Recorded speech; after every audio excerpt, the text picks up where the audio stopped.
Ah, top. Alors, comme la semaine dernière, on a fait l'histoire de Shimshon et Dalila et que c'était un peu difficile et déprimant comme histoire. Oui, je suis partie, j'étais pas bien. Voilà, alors j'ai décidé, pour finir, de finir sur une belle histoire, une love story. Quand même. Et j'ai cherché longtemps, je me suis dit, mais de quoi je vais leur parler? Alors, on avait parlé peut-être Yehuda et Tamar, mais je crois qu'on l'a déjà fait cette année. On l'avait déjà fait. Et puis, je me suis dit, on a beaucoup travaillé sur les personnages de la Mikra, d'accord, des Hamisha, Chumash et Torah. Je me suis dit, on va maintenant aller voir quelqu'un d'autre, qui n'est pas dans le texte du Tanakh, qui est dans le Talmud. Et je vais vous parler aujourd'hui de Rabbi Akiva et de sa femme Rachel. Voilà. Mais avant de vous parler de Rabbi Akiva et de Rachel, je voudrais vous demander si vous connaissez des noms de femmes qui apparaissent dans le Talmud. À part donc Rachel, la femme de Rabbi Akiva. Est-ce que vous en connaissez au moins deux autres? Non, alors, oui, non. Là, par exemple, la femme de Rabbi Akiva, elle apparaît bien longtemps après l'histoire biblique, d'accord? Donc, on va dire que c'est l'histoire moderne. Si, on a parlé d'elle au début, quand même. Oui, mais je veux des personnages plus récents. Brouria, voilà, exactement. Alors, Brouria, qui c'était? C'était la fille de Rabbi Meir. C'était la femme de Rabbi Meir. Et qu'est-ce qu'elle avait de spécial?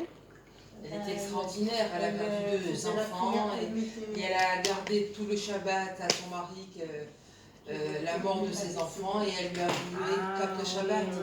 Il y a cette histoire. Et il y a une autre histoire sur Brouria. Elle était très dure, mais elle était aussi exceptionnellement intelligente et chachama. Tellement chachama, on raconte dans Psachim que chaque jour, elle enseignait 300 halachot à plus de 300 rabbins. Et malgré cela, elle aurait pu faire encore plus. C'est-à-dire, elle ne faisait pas au maximum de ses capacités. Et il y a une Tosefta qui raconte dans Baba Kama qu'il y a eu une marloquette un jour entre les rabbanim et Brouria. Et Rabbi Yehuda ben Baba, il est venu, à la fin, il a tranché en faveur de Brouria. Donc tout ça, c'est des choses qu'on pourra peut-être étudier l'année prochaine, si ça vous intéresse. Donc ça, c'est ça, Rabbi Meir Barney. Rabbi Meir, voilà. C'est Brouria, c'est la femme de Rabbi Meir. Il y a qui d'autre? Qui vous m'avez dit d'autre? J'ai entendu un autre nom. Rivka. Non, alors oui, Rivka, bien sûr, mais je veux des plus loin. C'est-à-dire après tous les... On a vu les 5 livres de la Torah. Bon, on n'a pas vu en détail, mais on a vu en général. On a bien vu le livre des juges, c'était intéressant parce qu'on ne connaît pas assez. Maintenant, je veux qu'on passe vraiment au temps de la Mishnah et de la Gemara, c'est-à-dire la Mishnah, c'est les Tanaïm, et la Gemara, c'est les Amoraïm. Après, il y a les Rishonim, etc. Boker Tov. Alors, le sujet du jour, c'est Rabbi Akiva et sa femme Rachel. Et on est en train de regarder d'abord qu'est-ce que c'est les différents types de femmes qu'on trouve dans le Talmud. Alors, on a dit il y a Brouria, la femme de Rabbi Meir, qui avait pour particularité d'être très, très sage. Et on a aussi une autre femme qui s'appelle Yalta. Yalta. Alors, Yalta, c'est la femme de Rav Nachman dans Brachot. Et on nous raconte que Yalta, un soir, ils étaient tous les Chachamim pour Shabbat, ensemble. Et Oula, il a refusé de tendre le verre du Kiddush à Yalta, la femme de Rabbi Nachman. Et pourquoi? Parce qu'il prétendait qu'elle n'était pas astreinte à faire cette mitzvah, la mitzvah du Kiddush. Qu'est-ce qu'elle a fait? Pourquoi il a dit ça? D'où elle venait pour qu'il a dit ça? Non, ils étaient à table. Oui, mais pourquoi qu'il n'a pas voulu... Bon, après. Ils étaient à table pour Shabbat. Oui. Et il n'a pas voulu tendre le verre du Kiddush en pensant, sa ta'ana, c'est que lui, il pensait qu'elle n'avait pas besoin de faire cette mitzvah-là. C'était pas pour elle. C'était pas pour les femmes. Ah bon? Ouais. Et qu'est-ce qu'elle a fait? Elle a brisé 400 tonneaux de vin jusqu'à ce qu'il lui tende le verre du Kiddush. Donc là, on a un autre type de femme, d'accord, avec du caractère. C'est son mari qui a payé.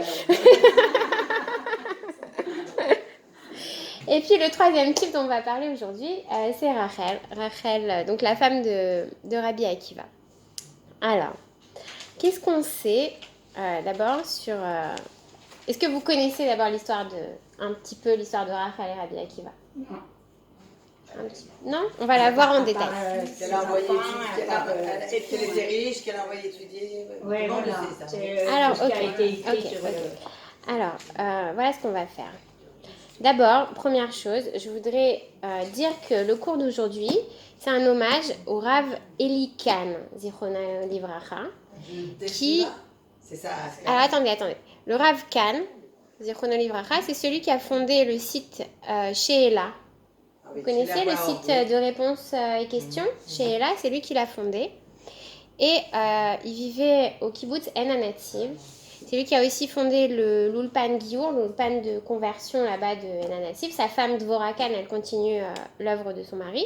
Et il a également fondé la Midrasha pour filles de En Anativ, où j'ai étudié.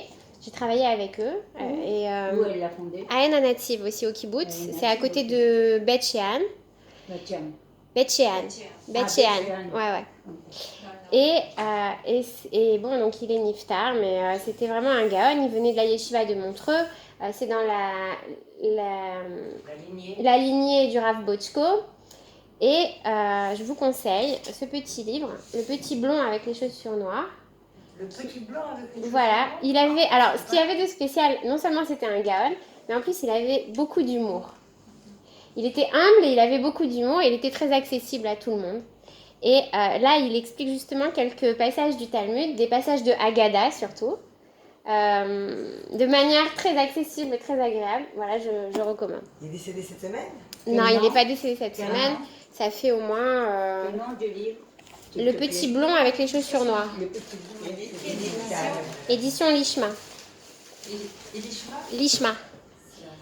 Il y a combien de temps qu'il est décédé? Alors, il y a combien de temps qu'il est décédé? Quand je me suis mariée, juste avant que je me marie, donc ça fait 11 ans. Ah, c'est ça, il est là, c'est ça? Ça doit être, je ne sais plus la date exacte, mais ça doit être dans ces eaux-là. J'avais envie de lui rendre hommage, non, puis parce que surtout, je vais donner un de ces enseignements-là.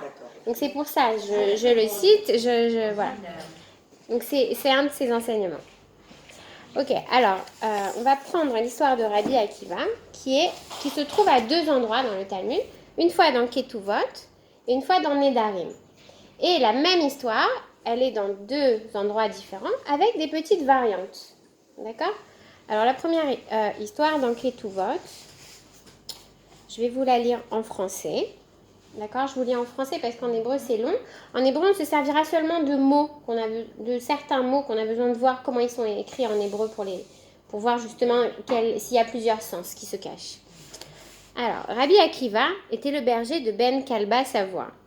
La fille de ce dernier vit qu'il était humble et de valeur. Elle lui dit « Si je t'épouse, iras-tu étudier ?» Il répondit « Oui ». Ils se marièrent en cachette et elle l'envoya étudier. Quand son père l'apprit, il la chassa de sa maison et fit le vœu qu'elle ne tirerait aucun profit de ses biens. Il s'en alla étudier 12 années à la maison d'études. Quand il revint, il amena avec lui 12 000 élèves.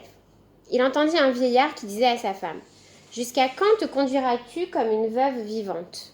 Elle lui répondit « S'il m'écoutait, il étudierait 12 années supplémentaires. » Il dit « C'est avec permission que j'étudie. » Il retourna à la maison d'études 12 années supplémentaires. Quand il revint, il amena avec lui 24 000 disciples. Son épouse la prit et sortit à sa rencontre. Ses voisines lui dirent « Emprunte des amis et pars-toi. » Elle répondit « Le juste et emprunte des habits, emprunte des habits et habille-toi belle, pars-toi, orne-toi, fais-toi toute belle. » Elle lui répondit « Le juste connaît l'âme de sa bête. » Et donc, elle a pas fait ça. Quand elle arriva à son niveau, elle se jeta à terre et embrassa ses pieds. Ses bedeaux la repoussèrent et il leur dit « Laissez-la, ce qui est à moi et à vous est à elle. » Donc ça, c'est la première version de l'histoire. Deuxième version. Je vous la lis maintenant en deuxième version. En fait, je devrais vous amener les textes, ce serait plus simple. Mais bon, je vais m'échaîner. Peut-être l'année prochaine, je m'y prendrai mieux. T'as pas quelque chose pour photo? Ouais, c'est ça. Alors, Rabbi Akiva et la fille de Kalba Savoie se fiancèrent. Kalba Savoie la prit et fit le vœu qu'elle ne tirerait aucun profit de tous ses biens. Elle l'épousa. En hiver, il dormait dans une meule de foin. Il lui retirait les pailles de ses cheveux. Et il lui dit, « Si j'en avais les moyens, je t'offrirais une Jérusalem d'or. » Le prophète Élie vint sous les traits d'un homme et les appela de la porte. Donc c'est la même histoire, mais avec plus de détails et un peu plus de corps, d'accord? Le prophète Élie vint sous les traits d'un homme et les appela de la porte. Il leur dit, « Donnez-moi un peu de paille. Ma femme a accouché et je n'ai rien pour la protéger. » Rabbi Akiva dit à son épouse, « Voici un homme qui n'a même pas de paille. » Elle lui dit, « Va étudier. » Il alla étudier 12 années chez Rabbi Eliezer et Rabbi Yoshua. Après 12 ans, il retourna chez lui. Il entendit de derrière la maison qu'un méchant homme disait à sa femme, « Ton père a bien fait. Primo, il n'est pas de ton rang. Secondo, il t'a laissé comme une veuve vivante toutes ces années. » Elle lui dit, « S'il m'écoutait, il resterait encore 12 années supplémentaires. » Il lui dit, « Puisque tu m'en as donné la permission, j'y retourne. » Et il repartit 12 années supplémentaires. Et il revint avec 24 000 élèves. 24 000 couples d'élèves. Tous, c'est des chevroutotes. Ça fait double. Ouais. Tous sortirent pour l'accueillir. Elle aussi se leva pour sortir à sa rencontre.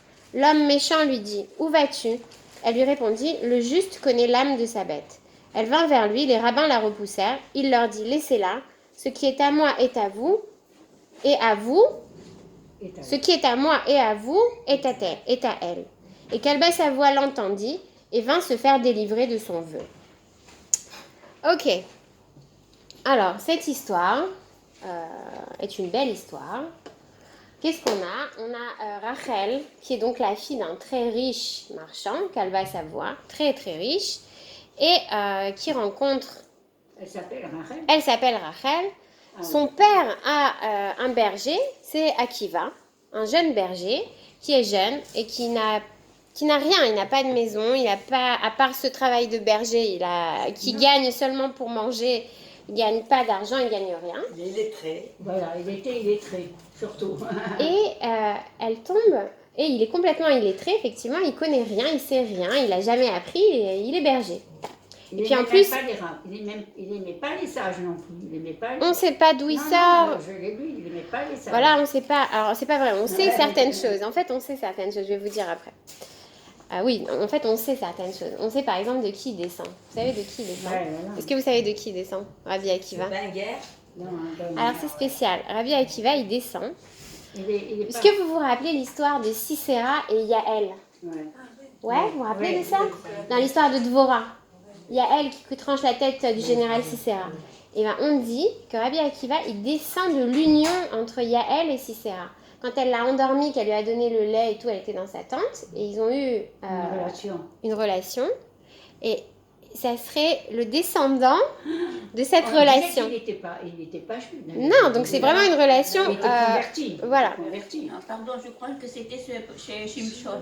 Non, ça y est, Shimshon, on n'est plus dans Shimshon, on a fini Shimshon. Non. Non, des fois, il y a des... C'est vrai. Non.